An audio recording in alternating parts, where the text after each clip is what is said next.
A warm welcome. You're tuned in to Eye on Africa. I'm Rochelle Ferguson-Biahi. These are the top stories on the continent. A day after President Donald Trump announced he's to withdraw the US from the Paris Climate Agreement, we ask how important the 2015 accord is for the African continent. An unprecedented number of independent candidates opt to run in Rwanda's presidential elections scheduled for August the 4th of this year. Our correspondent went to meet some of them in Kigali. And in Lesotho, more than 1.2 million voters are expected at the polls on Saturday. Prime Minister Patila Mosili called a snap election in March after losing a confidence vote in Parliament. But first, a day after President Donald Trump announced he's to withdraw the US from the Paris Climate Agreement, scientists have warned the decision will greatly impact international efforts to reduce climate change. Well, the Paris Accord is vital for Africa, which, despite emitting few harmful gases, is hugely affected by global warming. Rising temperatures, severe droughts and flooding are just some of the ways that climate change is manifesting itself on the continent, as France 24's Clement Bonnereau explains.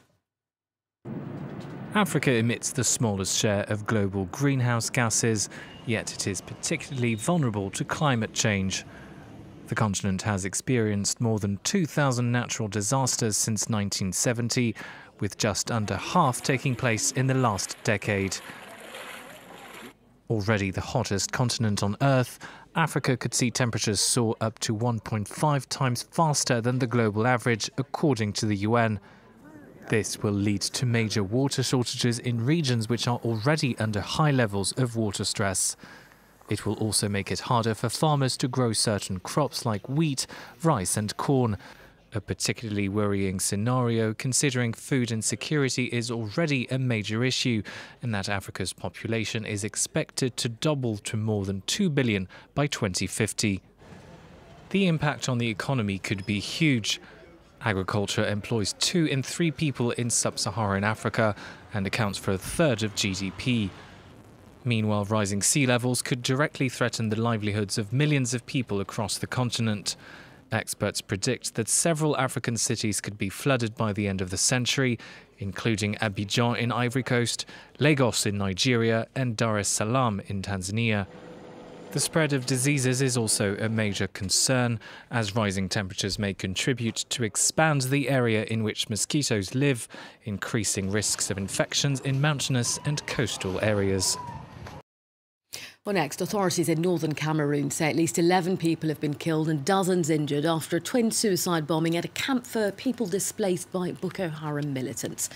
Well, the death toll at the Kolovata displacement camp includes the 2 female bombers who officials believe entered Cameroon the night before from neighbouring Nigeria.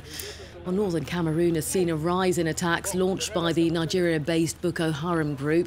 Insurgents are known for abducting young girls and inciting them to carry out bomb attacks. Rwanda's President Paul Kagame recently gave the strongest hint yet that his next term in office will likely be his last.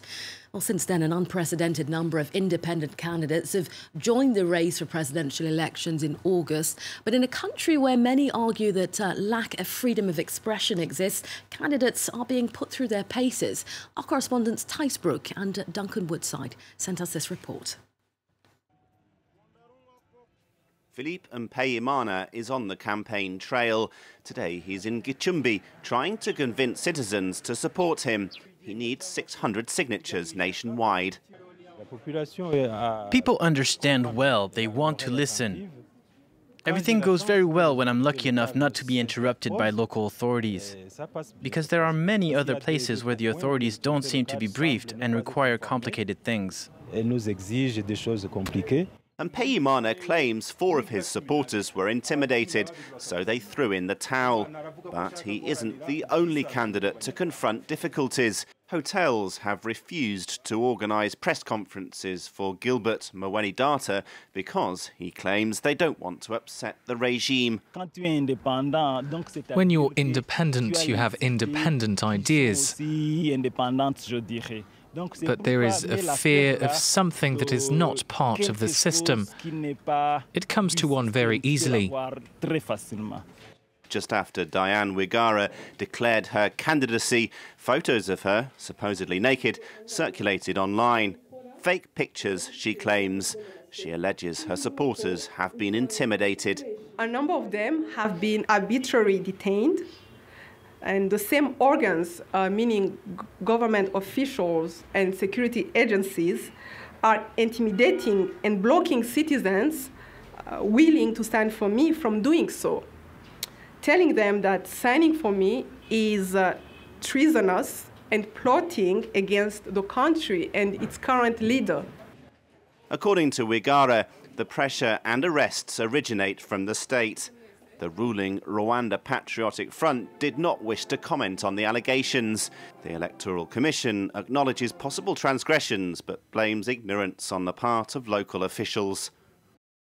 Well, staying with Rwanda, here in Paris on Sunday, a series of events will be held to mark the 23rd commemoration of the country's genocide. Several genocide survivors will attend the event.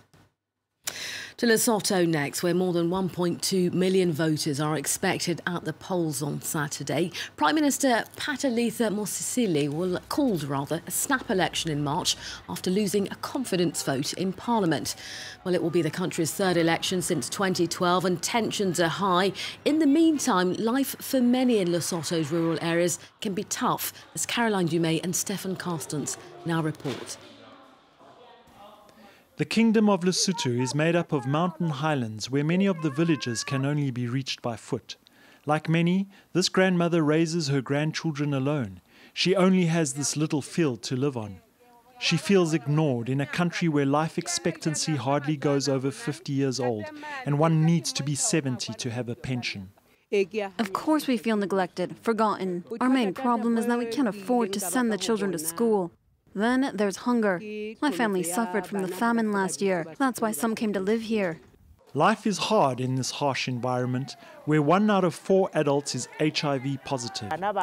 And these old people would not do so well without the precious help of a Canadian organization that decided to provide relief and support to grandmothers who live with multiple children. These grandmothers, they are doing what the government was supposed to be doing, caring for the orphans.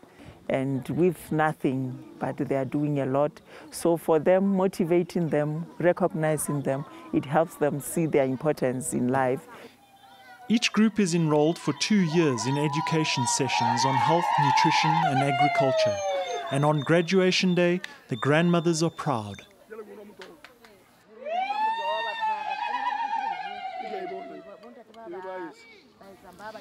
The NGO also helps generating small incomes. For the local chief, these efforts are far more important than all the promises made during the electoral campaign. They are growing day by day, politicians doing nothing for us, special rural area. Campaigning doesn't tell us anything doesn't give us anything because still the same community after campaigning, before campaigning, no different.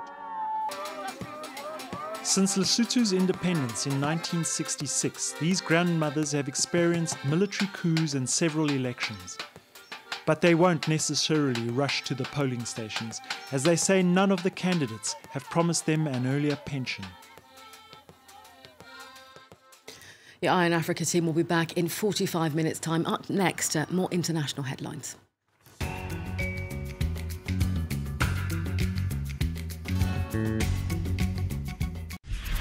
نقاش فرانس 24 جدل الآن وحديث وتعليق من وفي كل مكان. France 24, c'est une passerelle entre les cultures, c'est la diversité. It's also a great way of sharing it and discussing it on social media. We give a voice to women and girls, whoever they are, wherever they are.